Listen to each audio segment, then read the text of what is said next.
Sai Ram, Sai Satcharitra, Chapter 30. Drawn to Shirdi. In this chapter, the story of two more devotees who were drawn to Shirdi is narrated.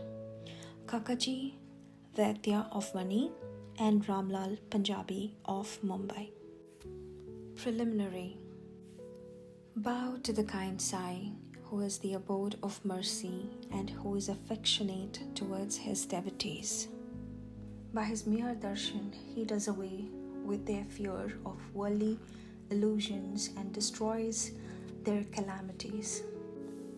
He was first Nirgun, but on account of the devotion of his bhaktas, he was obliged to take a form to give liberation. Self-realization to the bhaktas is the mission of the saints, and for Sai, the chief of them, that mission is inevitable. Those who take refuge in his feet have all their sins destroyed, and their progress is certain.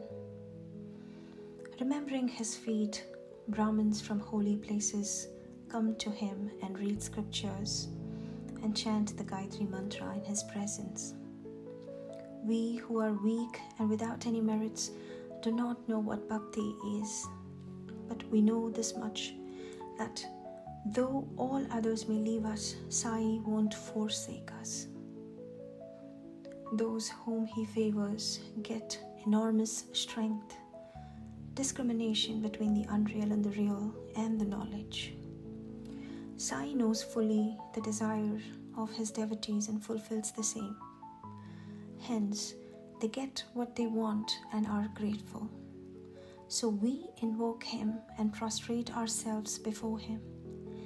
Forgetting all our faults, let him free us from all anxieties. He who, being overcome with calamities, remembers and prays Sai thus, will get his mind calmed and pacified through his grace.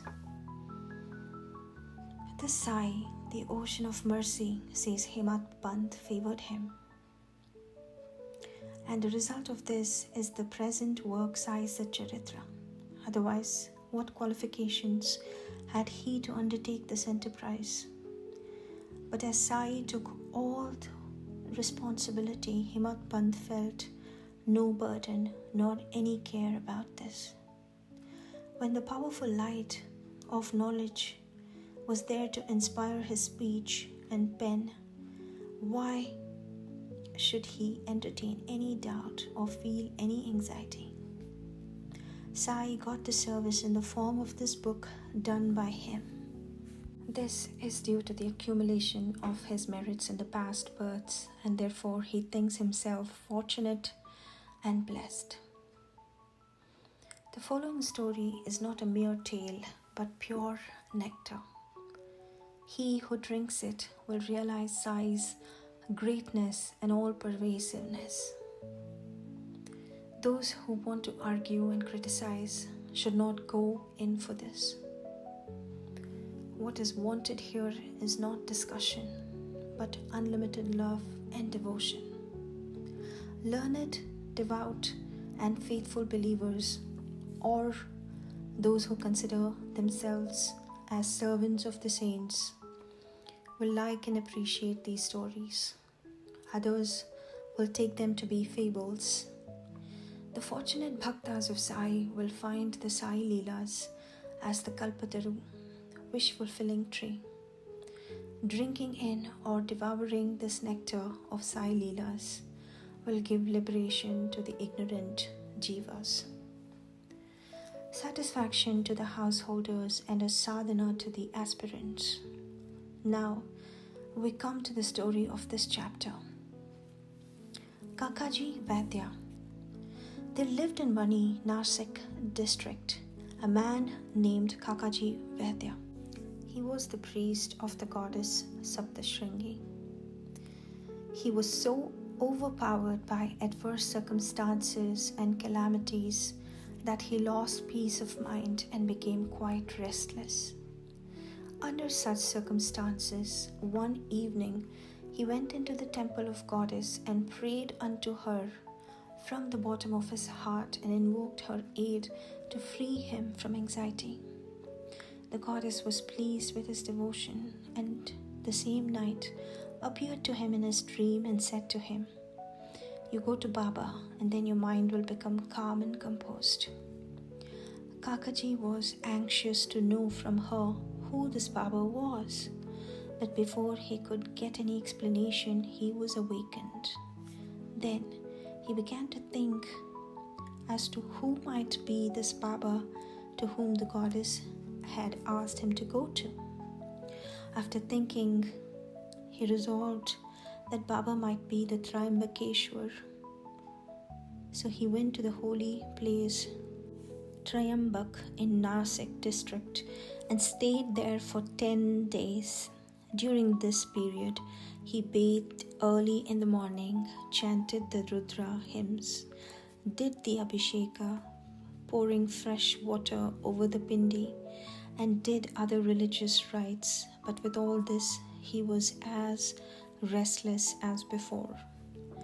Then he returned to his place and again invoked the goddess most pitifully. That night she again appeared to him in the dream and said, "Why did you go to Triambakeshwar in vain? I mean by Baba Shri Sai Samarth of Shirdi." The question before Kakaji was now how and when to go to Shirdi and how to see Baba. If anybody is in real earnest to see a saint, not only the saint but God also fulfills his wish. In fact, the Sant and the Anant are one and the same. There is not a least difference between them. If anybody thinks that he will go on his own wish and see a saint, that will be a mere boast. Unless the saint wills it, no one is able to go and see him. Even the leaf of the tree will not move without his bidding. The more anxious a bhakta is for the visit to the saint, the more devout and faithful he is, the more speedily and effectively is his wish satisfied to his heart's content. He who invites anybody for a visit also arranges everything for their reception, and so it happened with Kakaji. Shama's vows. When Kakaji was thinking about his intended visit to Shirdi, a guest came to see him at his place to take him to Shirdi. He was no other than Shama, a very close and intimate devotee of Baba. How he came to Vani at this juncture, we shall just see. Shama was severely ill when he was very young, and his mother had taken a vow to her family goddess Saptashringi at Vani that if her son got well, she would bring him and dedicate him at her feet. Then after some years, the mother herself suffered much from ringworms on her breasts.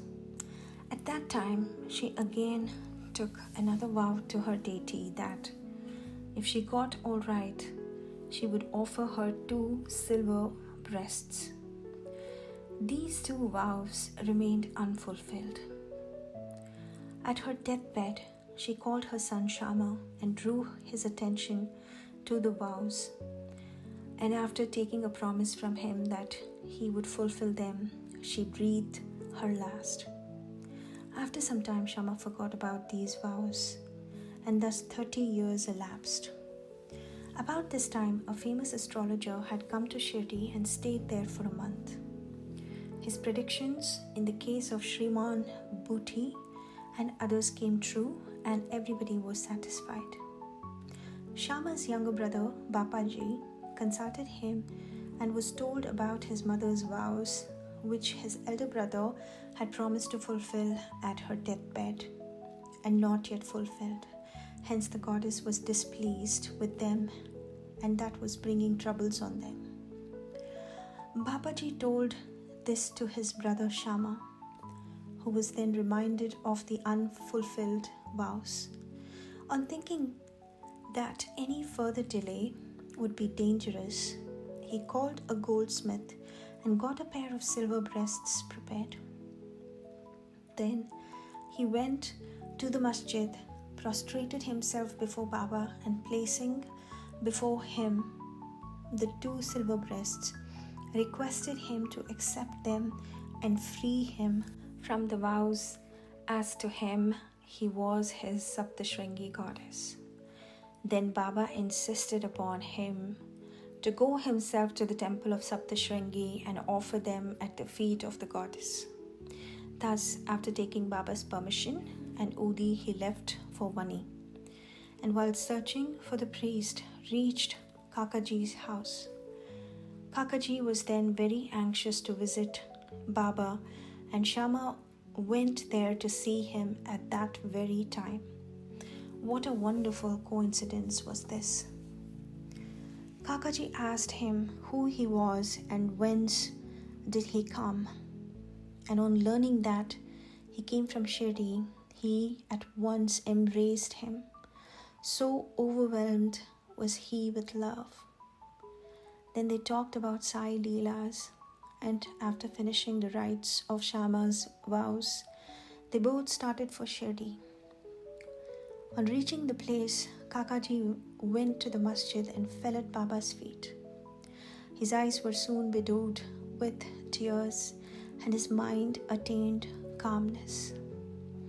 According to the vision of the goddess, no sooner did he see Baba, his mind lost all its restlessness and became calm and composed. Kakaji began to think in his mind, what a wonderful power is this? Baba spoke nothing. There was no question and answer, no benediction pronounced. The mere darshan itself was so conducive to happiness. The restlessness of my mind disappeared by his mere darshan. Consciousness of joy came upon me. This is what is called the greatness of darshan.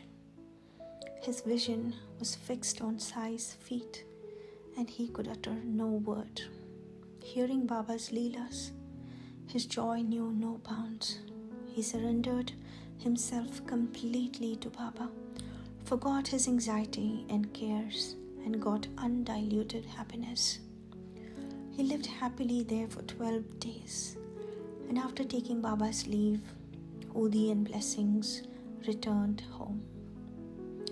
Kushal Chand of Rahata. It is said that a dream which we get in the wee hours of the morning generally comes true in the waking state. This may be so, but regarding Baba's dreams, there is no restrictions of time. To quote an instance, Baba told Kaka Sahib Dikshit one afternoon to go to Rahata and fetch Kushal Chand to Shirdi, as he had not seen him since long. Kaka Sahib accordingly took a tonga and went to Rahata. He met Kushal Chand and gave him Baba's message. On hearing this, Kushal Chand was surprised and said that while he was taking a noon nap after meals, Baba appeared in his dream and asked him to come to Shirdi immediately, and that he was anxious to go as he had no horse of his own nearby. He had sent his son to inform Baba. When his son was just out of the village border, Dikshit's tanga turned up. Dikshit then said that he was sent specially to bring him. Then they both went in the tonga back to Shirdi. Kushal Chand saw Baba and all were pleased. Seeing this Leela of Baba, Kushal Chand was much moved. Ramlal Punjabi of Mumbai. Once a Punjabi Brahmin of Mumbai named Ramlal got a dream in which Baba appeared and asked him to come to Shirdi. Baba appeared to him as a Mahant, but he did not know his whereabouts. He thought that he should go and see him, but as he had no address, he did not know what to do. But he who calls anybody to him also makes the necessary arrangements for the same. The same happened in this case. The same afternoon, when he was strolling in the street, he saw a picture of Baba in a shop. The features of the Mahant he saw earlier in the dream tallied exactly with those of the picture. Then, on making inquiries, he came to know that the picture was of Sai Baba of Shirdi. He went soon after this to Shirdi and stayed there till his death. In this way, Baba brought his devotees to Shirdi for darshan and satisfied their wants, material as well as spiritual. Bow to Sri Sai, peace be to all.